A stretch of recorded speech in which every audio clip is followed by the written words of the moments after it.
On ne peut pas acheter la manne en gros. Hein, se storer ça de façon extraordinaire. Voici ce que je veux dire. Vous connaissez sûrement l'histoire. Dieu pourvoyait la manne à chaque jour. Il ne peut pas la mettre de côté parce que ça venait tout pourri. Il y avait des vers dedans. Et Dieu fait ceci pour une raison. C'est pour leur montrer de dépendre de Dieu jour après jour. Juste avant qu'ils rentrent dans la terre promise, Dieu leur rappelle votre linge, vos souliers, que vous avez pendant 40 années. Pas rien de nouveau. Même linge. Il ne s'est jamais usé. Encore pour vous montrer que je vais m'occuper de vous à toute simplicité.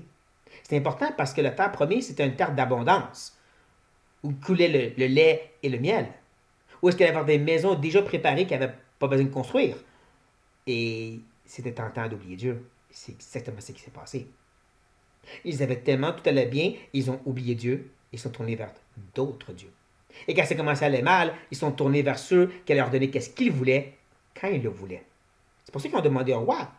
Ils voulaient celui qui allait mener leur armée à leur façon. À la place de faire confiance au roi des rois et le plus grand général et soldat de tous les temps. Maintenant, pour nous les chrétiens, on a le même enseignement. Jésus le dit, hein? Notre prière, c'est donne-nous aujourd'hui notre pain quotidien. Pour voir ce qu'il me faut maintenant. Et nous, on veut des congélateurs pleins de nourriture. Pas que c'est mal d'avoir un congélateur, j'aime bien content d'avoir un. Mais c'est pas ça le but. Le but, c'est de dire cette confiance en Dieu pour toute chose. Jésus même a ajouté de mettre des trésors dans les cieux et pas ici sur la terre où qu'on peut tout pourrir et se faire voler. Pourtant, on fait l'inverse. On continue à accumuler ici et mettre confiance dans ces choses. Et quand ces choses sont ébranlées, l'on panique. Je deviens malade, je ne peux plus travailler, je vais faire quoi? Dieu va s'occuper de nous. Tu ne travailles plus et tu ne peux plus payer ta maison. Qu'est-ce que tu vas faire? Dieu va s'occuper et pour voir ce qu'il te faut en son temps, chaque moment. Et c'est ça qui est épeurant.